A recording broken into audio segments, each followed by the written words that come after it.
Hi, friends. Pastor Terry here. We are Dalhousie Church, and this is the final edition of the 10-Minute Coach for this ministry year. Thanks for journeying with us through this past ministry year. And here we are, end of June. We'll take a break over the summer, and then I'll be back in the fall with a new edition of the 10-Minute Coach.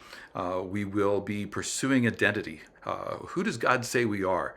How do we establish identity? What do the scriptures say about who God has made us to be? It's going to be an exciting journey. I hope you'll be with us. It'll be an invitation to our life groups, an invitation to our families to journey in that way. Over the summer, we have created the Summer in the Psalms personal prayer journal, and it is going to be an invitation to read one psalm each day of the summer, and then there's an opportunity in here to journal about that. Artists in our church, photographers and fine artists, have created images and submitted those, and we've got those here. They're beautiful. They look lovely. Kimberly Agger, our office manager, has helped me put this together and done a wonderful job of it, and we're excited. And then the other thing that we're inviting people to do is to create this summer. And we're inviting our artists among us to create. Maybe you're one of them. Write a song, write a piece of poetry, create a dance, paint something that's inspired out of the Psalms, photograph something that is in response to or reminds you of a particular psalm this summer. And then we're going to share those together in the fall. We'll find some creative ways to do that. The fine art is going to be displayed, and Kimberly is going to curate an art display for us in September. So think about those things and how God would move through you.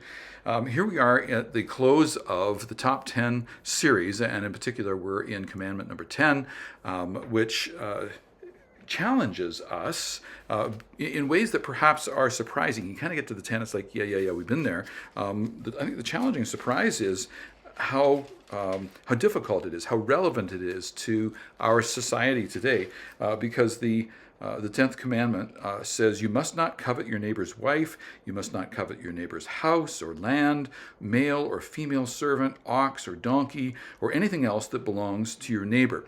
I mentioned early on in the series that the numbering of the Ten Commandments can vary. We're following the numbering that the Jewish people, the Hebrew people, followed, and part of the 10, I really haven't said this, but was that you can count them on your fingers. Have no other gods. You can kind of go through the 10. If you grew up in a Roman Catholic tradition, the Roman Catholics tend to put the first two together. Have no other gods but me. You must not make an idol.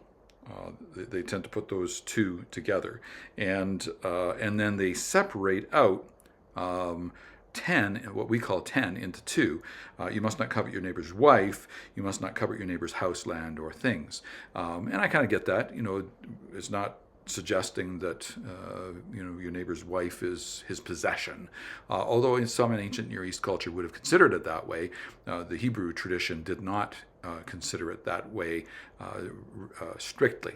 A woman was a human being in her own right and her own standing, certainly much better than other ancient Near East cultures.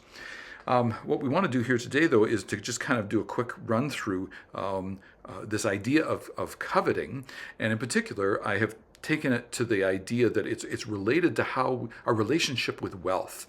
I have created a overtime video where I talk about debt in particular, and maybe that would be helpful to you. We don't get a chance to talk about some of these things, and so I'm grateful for that opportunity.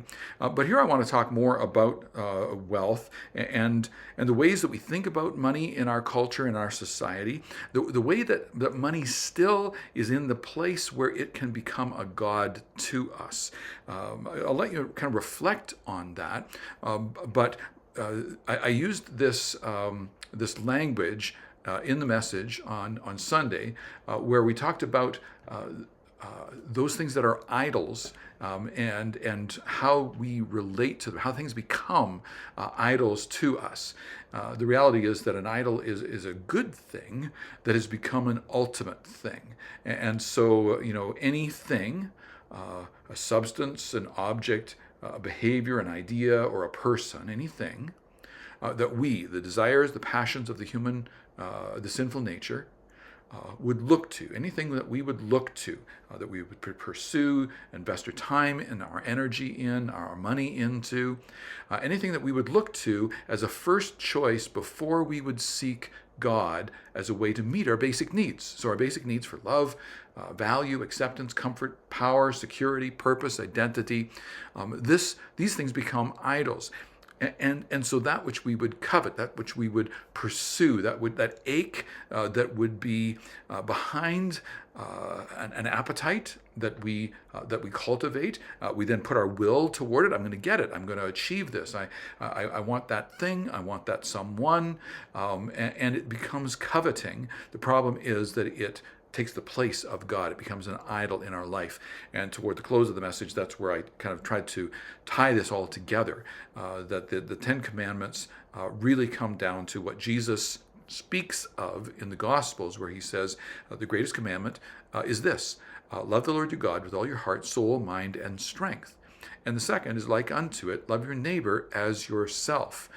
He says the whole law and the prophets hang on these things, are summarized by these ideas. And then Jesus would even put the two together and say, a new commandment I give to you, love one another as I have loved you.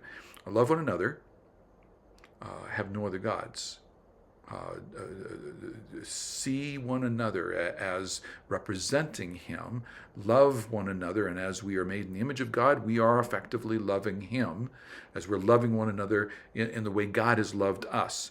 And then, of course, easier to see, love one another as I have loved you. Christ has loved us sacrificially. Husbands, you're called to love your wife as Christ loved the church and gave himself up for her. So we are to represent Christ. But we're seeing the commandments all kind of build together into this summary, which is not to negate it of the power of the rest of these. I used sort of that absurd example again, where if you turn them on their heads, I refer to them as the command don'ts rather than the commandments. They're the command don'ts. Thank you, Kimberly. That was her idea.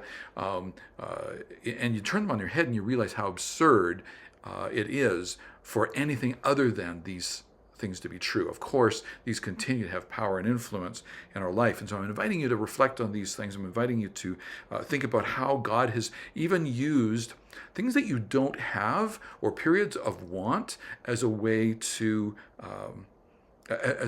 meet you and to maybe mature you. How has financial lack been used in your life? I've gotten to know neighbors because I didn't have something that I needed. Recently, it was a wheelbarrow.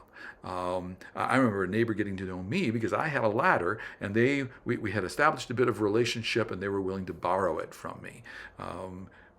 Sometimes financial lack requires us to tighten our belts. It requires us to really look to God for provision. And this is ultimately what he's asking of us. Don't covet things. Don't put your faith and your trust in things. Don't feel like you are unfulfilled because you have these things you're chasing after. Rather, chase after me. Chase after God. Allow him to be in your life the supremacy of all things.